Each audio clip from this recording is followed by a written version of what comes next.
Bugünkü məhkəmə prosesi Azərbaycan Respublika Konstitusiyasının 77-ci maddəsini ehtiva edir. Müttəhimlər Kərimli Cahit Vasifoğlu, Əhməd Oqtay Emroğlu, siz Azərbaycan Respublika Konstitusiyasının 77-ci maddəsinə əsasən Kürdəmir rayon, Bazar Xilafə ərazisində yerləşən Ana Haraya abidəsinə zərər verməklə təqsirli bilinirsiniz. Məhkəmə prosesi mən, Turan Musayeva, əlavə hakimlər Turan Sultan və Əjdər Umudov aparacaqlar. Hadisənin təfərrüatı barəsində söz hakim Turan Sultanovaya verilir. 1995-ci ildə qəbul edilmiş Azərbaycan Respublikası Konstitusiyasının 2-ci bölməsi insan vəzifələri və hüquqa adanır. Məhz bu bölmənin 77-ci maddəsinə əsasən Azərbaycan vətəndaşları Azərbaycanın tarixi, mədəniyyət abidələrini qorumağı vəzifə borcu kimi qeyd edilir.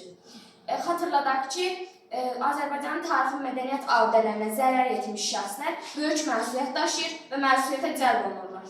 Müdafiəçi və ittihamçı tərəfi təqdim etmək üçün söz hakim Əjdər Umudova verilir. Təqsirlənən şəxslərin ittiham tərəfi kimi Dövlət Prokurorluğunun nümayəndələri Novruzova Məryəm və Aliyev Hacıva çıxış edəcəklər. Müdafiə tərəfi kimi isə Fəxriyə Ağayeva, Gülər Cavadlı iştirak edəcəklər. Məhkəmə açıq elan olundu. Söz ittiham tərəfə verilir. Hörmətli hakimlər və hörmətli məhkəmə iştirakçıları, ilk olaraq hər birinizi salamlayır. Biz bugün qarşısında durduğumuz məsələdə şəhərdə iki şəxs tərəfindən Ana Haraya abidəsinə vurulmuş zərər barədə danışacaq. İttiham olunan şəxslər Əhməd Oqtay və Kərimli Cahit 2025-ci il aprelin 21-i tarixində Kürdəmir rayonu Bazar istiqamətində yerləşən Ana Haraya abidəsinə zərər vurmuşlar. Gəlin, həmin hadisə barədə prokurorluğun məlumatını dinləyək.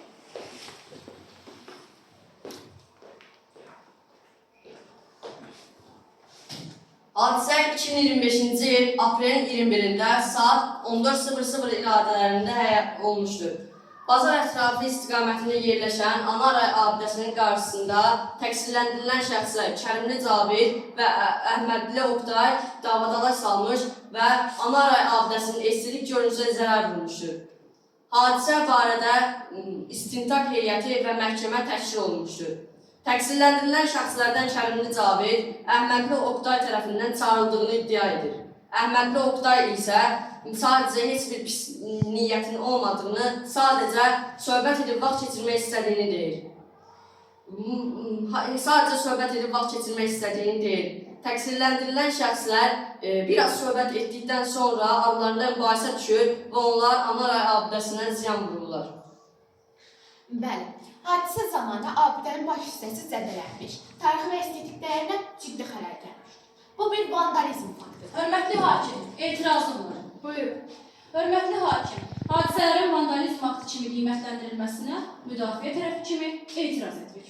Vəsatət təmin olundu. Həmin hadisə istər qəsdən, istər qeyri-ixtiyari baş verməsindən asılı olmayaraq, mədəni irsimizə və dəyərlərə hörmətsizlik və zərər vurmaq kimi qəbul edilir.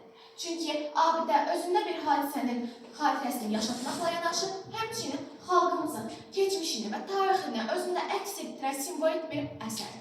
Mədəni irsə xələl vurmaq heç bir halda qəbul edilməməlidir və həmin şəxslər qanun qarşısında cavab verməlidir. İttiham tərəfi dinlədik. İndi isə söz müdafiə tərəfə verilir. Hörmətli məhkəmə, ittiham olunan şəxslər Əhmədli Oqtay, Kərimli Cahit cəmiyyət üçün heç də təhlükəli bir insan deyirlər və əvvəllər heç bir cinayət işi törətməmişdirlər. Onların bu hadisəni törətməsi təsadüfi hal və ya məlumatsızlıq nəticəsində baş vermişdir. Onlar törətdiyi əməldən peşmandırlar və abidəyə vurulan zərəri kompensasiya etməyə də hazırdırlar. Azərbaycan qanunvericiliyində bərpa edici ədalət prinsipi mövcuddur ki, ittiham olunan şəxslər öz üzərinə vurulan ziyanın aradan qaldırılması ilə bağlı öhdəlik götürə bilər. Məcəlləyə uyğun olaraq şəxslərin peşmançılığı, ilk dəfə belə bir işdə iştirakı və vurduğu ziyanı könüllü ödəmək istəməsi cəzasını yüngülləşdirə bilər. Müdafiə tərəfi olaraq ittiham olunan şəxslərə qarşı mümkün olan ən yüngül cəzanın tətbiqinin nəzərdən keçirilməsini sizlərdən xahiş edirik. Hörmətli hakim, vəkil yoldaşımın dediklərini əlavə olaraq vurğulamaq istəyirəm ki, hadisə Azərbaycan Respublikası Konstitusiyasının 77-ci maddəsinin pozuluşu və bu hüquqi məsuliyyət elədir. Eyni zamanda UNESCO və digər beynəlxalq konvensiyalarda mədəni irsin qorunmasını tələb edir və bu cür hərəkətlər beynəlxalq hüquqda pislənir. Eyni zamanda bu hadisə milli asayişin pozulması və dövlət əmlakına zərər vurmaq kimi qiymətləndirilməlidir.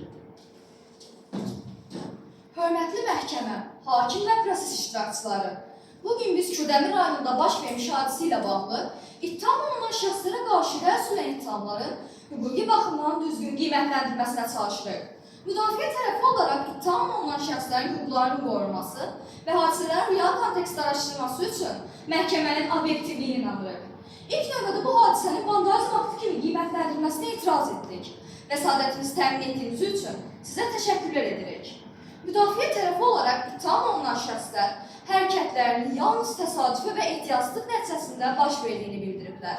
Qəsdən törədilmiş hadisə ilə ehtiyatsızlıqdan doğan hadisə arasında hüquqi baxımdan böyük bir fərq mövcuddur. Hər bir şəxs abidənin baş hissəsinə ziyan vurarkən heç bir niyyət və məqsəd güdməmişlər. Bu hadisə yalnız ehtiyatsızlıq nəticəsində baş vermişdir. Hörmətli qarşı tərəfin dediyi kimi, heç də milli kimliyimizə və milli tariximizə zərər vurmaq məqsəd olunmamışdır. Etdiyiniz əməldən peşmansınızmı? Etdiyim əməllərə peşmanam, məhkəmənin verəcəyi qərarı qəbul edirəm. Yoldaşımın fikri ilə şərikəm, ədalətli qərarın sağlanacağından ümid edirəm. Son söz dinləmək üçün ittiham tərəf dinləyək.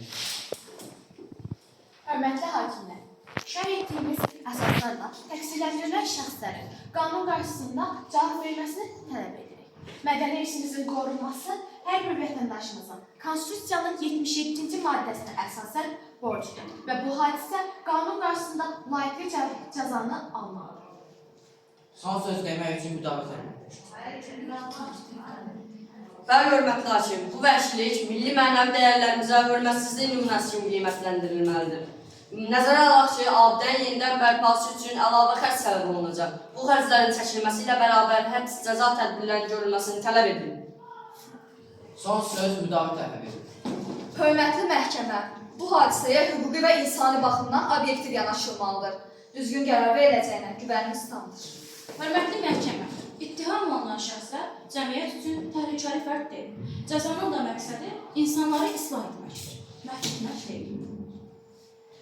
Məhkəmə qərar vermək üçün 5 dəqiqə fasilə elan edir.